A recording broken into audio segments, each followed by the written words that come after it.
తుంగభద్రా నదీ తీరాన శతాబ్దాలు గడిచిపోయాయి. అయినా నేటికి భక్తుల పిలుపుకు సజీవ బృందావనం నుంచే పలుకుతున్న ఆ కలియుగ దైవం ఎవరో తెలుసా? కోట్లాది మంది నమ్ముకున్న ఆపద్బాంధవుడు గురు సార్వభౌముడు శ్రీ రాఘవేంద్ర స్వామి. ఆ మహనీయుని సన్నిధికి చేరుకునే ముందు ఒక తల్లి ఆశీస్సులు తీసుకోవడం ఇక్కడి శాశ్వత సాంప్రదాయము. ఆ తల్లి ఎవరు, ఎందుకు ముందుగా ఆమెనే దర్శించుకోవాలి? ఉప్పొంగి ప్రవహించిన తుంగభద్రా నది ఒక పరమ భక్తుని గురుభక్తికి లొంగి ఎలా దారి ఇచ్చింది? అసలు సజీవ బృందావనంలో ప్రవేశించిన తరువాత కూడా గురువు తన శిష్యుడి కోసం బృందావనం నుండే మాట్లాడిన ఆ అద్భుత ఘట్టం ఏమిటి? అభిష్ట ఫలప్రాయకులు గురు సార్వభౌములు కలియుగ కల్పవృక్షము అయిన శ్రీ రాఘవేంద్ర తీర్థుల దివ్య చరిత్రను, మంత్రాలయ క్షేత్ర వైభవాన్ని మీ ముందుకు తీసుకువస్తున్న మీ ఆత్మీయ సహచరుడు ఆర్ఎల్ఎన్ మూర్తి. మన ఈ మూర్తి ట్రావెల్స్ ఛానల్ ద్వారా భారతదేశ దివ్యక్షేత్రాల వైభవాన్ని, వాటి చరిత్రను, మహనీయుల జీవిత విశేషాలను మీ ముందుకు తీసుకువస్తున్నాము. గత భాగంలో మనము నవబృందావనము, భువనగిరి, బిచాలి మరియు పంచముఖి క్షేత్రాలను దర్శించాము. బిచాలిలో గురుభక్తి వైభవాన్ని, పంచముఖిలో తపోమహిమను దర్శించిన మనము ఈరోజు ఆ గురు సార్వభౌములు సజీవంగా కొలువే ఉన్న మంత్రాలయ క్షేత్రంలోకి అడుగు పెడుతున్నాం. ఓం శ్రీ రాఘవేంద్రాయ నమః అంటూ మన దివ్యయాత్రను ప్రారంభిద్దాము. దేశము నలుమూల నుండి మంత్రాలయానికి విస్తృత రవాణా సౌకర్యాలు ఉన్నాయి. ఆంధ్రప్రదేశ్, తెలంగాణ, కర్ణాటక ప్రధాన నగరాల నుండి నేరుగా బస్ సర్వీసులు నడుస్తున్నాయి. రైలు మార్గంలో వచ్చే వారికి మంత్రాలయం రోడ్డు రైల్వే స్టేషన్ అందుబాటులో ఉంటుంది. ఇక్కడ నుండి క్షేత్రము సుమారు 16 కిలోమీటర్ల దూరంలో ఉంటుంది.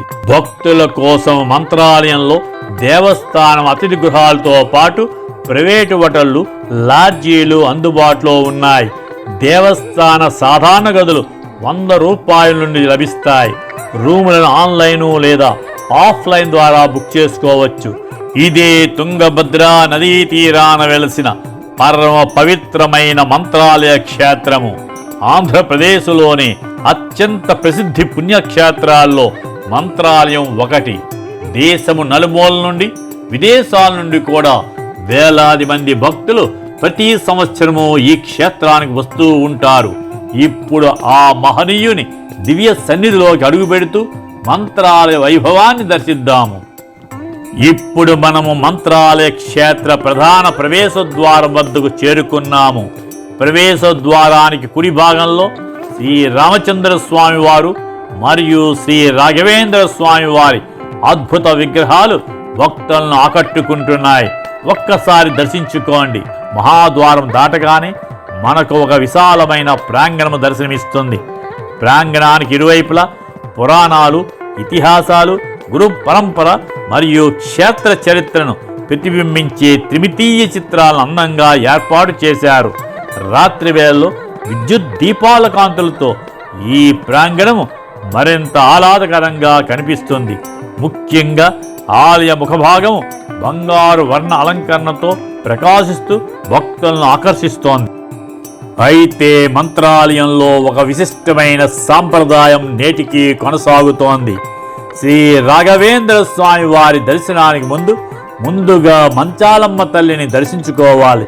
స్థానిక విశ్వాసం ప్రకారము ఈ ప్రాంతాన్ని ఒకప్పుడు మంచాల అనే పిలిచేవారు. మంచాలమ్మ తల్లి ఈ ప్రాంత గ్రామదేవతగా కొలువే ఉండేది. స్థల పురాణాల ప్రకారము శ్రీ రాఘవేంద్ర స్వామి వారు సజీవ బృందావనం ఏర్పాటు చేసుకునేందుకు ఈ పవిత్ర భూమిని మంచాలమ్మ తల్లి అనుగ్రహంతో స్వీకరించారని చెబుతారు. అందుకే నేటికి ముందు మంచాలమ్మ, తరువాత మంత్రాలయ రాయులు అనే సాంప్రదాయం కొనసాగుతోంది. మంత్రాలయానికి వచ్చి అనేక మంది భక్తులు ముందుగా తుంగభద్రా నదిలో పవిత్ర స్నానం ఆచరించి తరువాత స్వామివారి దర్శనానికి వెళ్తారు. మంచాలమ్మ తల్లి దర్శనం అనంతరము ఇప్పుడు శ్రీ రాఘవేంద్ర స్వామి వారు ప్రతిష్ఠించి పూజించిన శ్రీ వెంకటేశ్వర స్వామి వారి ఆలయానికి వెళ్దాము. ఈ ఆలయము మఠానికి సమీపంలోనే ఉంటుంది. మఠం నుండి ఎడం వైపు వెళ్ళిన తరువాత ఒక చిన్న వీధి గుండా ముందుకు సాగితే ఈ ఆలయము చేరుకోవచ్చు. తిరుమల శ్రీనివాసునిపై శ్రీ రాఘవేంద్ర స్వామి వారికి అపారమైన భక్తి ఉండేది. అందుకే ఈ ఆలయాన్ని ప్రతిష్ఠించి నిత్య పూజలు నిర్వహించినట్లు చెబుతారు. మంచాలమ్మ తల్లి ఆలయానికి ఎదురుగా సర్వదర్శన క్యూ లైన్కు దారి ఉంటుంది. దేవస్థానం వారు వృద్ధులు, శారీరక వికలాంగులు మరియు గర్భిణీ స్త్రీల కోసం ప్రత్యేక దర్శన సౌకర్యం కూడా కల్పించారు. పురుషులు షర్ట్స్ ధరించి ఆలయంలోనికి ప్రవేశించడానికి అనుమతి లేదు. ఇప్పుడు మన యాత్రలో అత్యంత ముఖ్యమైన ఘట్టానికి చేరుకున్నాము. శ్రీ రాఘవేంద్ర స్వామి వారి దివ్య సన్నిధిలోకి అడుగు పెడుతున్నాము. గర్భాలయంలోనికి ప్రవేశించిన తరువాత మొదటిగా ఆంజనేయ స్వామి వారిని దర్శించుకుంటున్నాము. ఆ తరువాత భక్తుల ఆరాధ్య దైవమైన శ్రీ రాఘవేంద్ర స్వామి వారి సజీవ బృందావనం మనకు దర్శనమిస్తుంది. ఈ పవిత్ర బృందావనమే కోట్లాది మంది భక్తుల విశ్వాసానికి కేంద్ర బిందువుగా నిలిచింది. స్వామి వారి దర్శనము పూర్తయిన అనంతరము భక్తులు ఉత్తర ద్వారం గుండా బయటకు వస్తారు. అక్కడ అర్చకులు భక్తులకు తీర్థము, పాదోదకము మరియు మంత్రాక్షతలను అందజేస్తారు. విశేష ప్రసాదము పరిమళ ప్రసాదము. ఈ పరిమళ ప్రసాదము భక్తులు దీనిని తమ కుటుంబ సభ్యులకు, బంధువులకు, స్నేహితులకు కూడా పంచుతారు. ఇలా స్వామివారి ఆశీస్సులను తమతో పాటు ఇంటికి తీసుకువెళ్తారు. మంత్రాలయ క్షేత్రంలో మరో గొప్ప విశేషము నిత్య అన్నదానము. ప్రతిరోజు వేలాది మంది భక్తులు ఇక్కడ అన్నప్రసాదాన్ని స్వీకరిస్తారు. అన్నం పరబ్రహ్మ స్వరూపమనే పవిత్ర భావనకు ప్రతీకగా ఈ నిత్య అన్నదాన సేవ కొనసాగుతోంది. నేటికి మంత్రాలయంలో ప్రతిరోజు సాయంత్రం జరిగే రథోత్సవం ప్రత్యేక ఆకర్షణగా నిలుస్తోంది. సాయంత్రం 7 గంటలకు స్వామివారి ఉత్సవమూర్తిని వివిధ వాహనాలపై ఊరేగిస్తారు. గురువారం నాడు ఈ ఉత్సవం మరింత ప్రత్యేకంగా జరుగుతుంది. మొదటిగా వెండి ఏనుగు వాహనంపై, ఆ తరువాత చెక్క రథము, వెండి రథము, బంగారు రథము మరియు చివరగా నవరత్న రథంపై స్వామివారి ఊరేగింపు నిర్వహిస్తారు. భక్తులు గురునామస్మరణల మధ్య మంగళ వాయిద్యాల నడుమ ఈ రథాలు ఆలయ ప్రాంగణంలో ప్రదక్షిణ చేస్తాయి.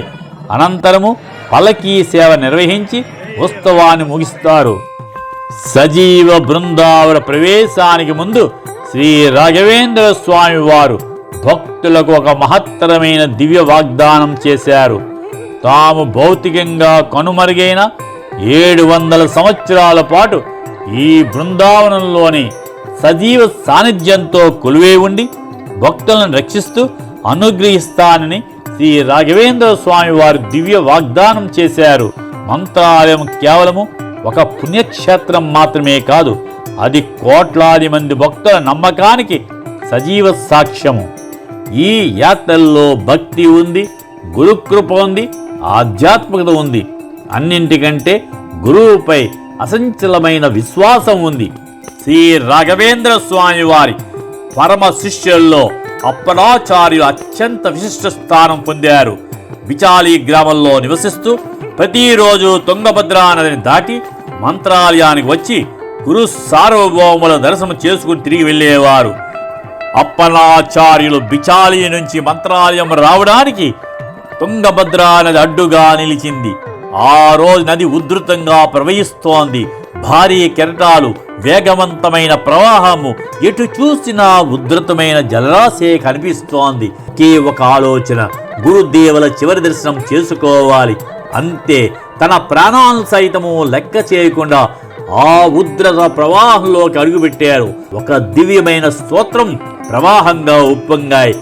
ఆలోచించి రచించే అవకాశం కూడా లేకుండా అచంచల భక్తితో ఏకదాటిగా ఆయన శ్రీ పూర్ణబోధ గురుతీర్థ ప్రయోధ్యపార అంటూ శ్రీ రాఘవేంద్ర స్తోత్రాన్ని ఆసువుగా ఆలపించడం ప్రారంభించారు. రాఘవేంద్ర స్వామి వారి అనుగ్రహంతో తుంగభద్రా నది సైతము లొంగిపోయింది.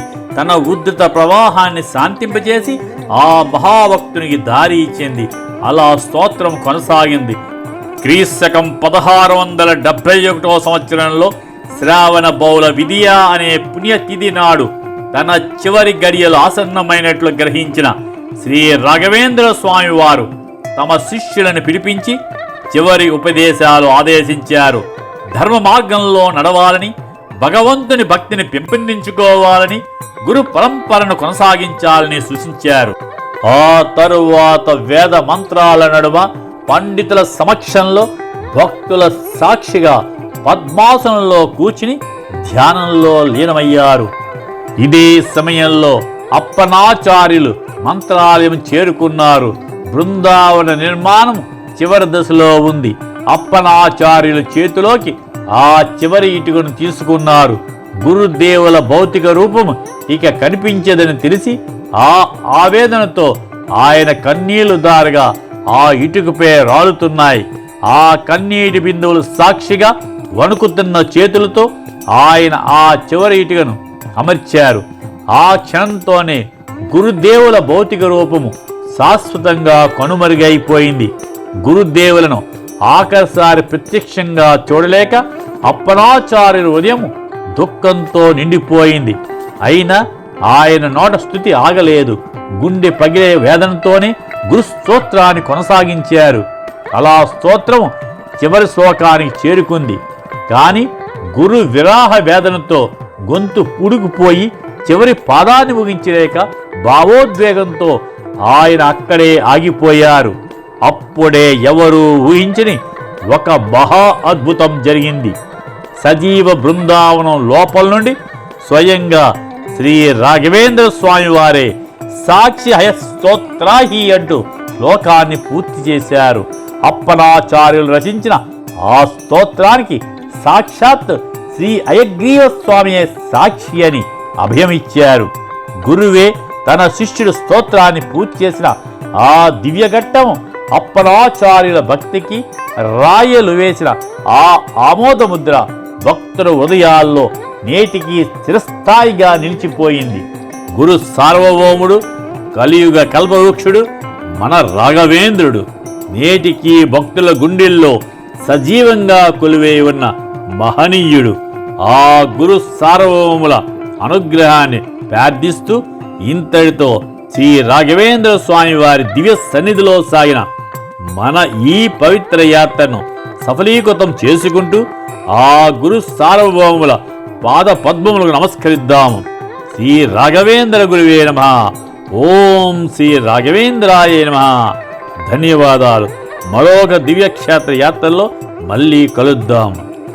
మన రాఘవేంద్రుడు కేవలము ఒక మహనీయుడు కాదు, కోట్లాది మంది భక్తుల నమ్మకానికి సజీవ సాక్ష్యము.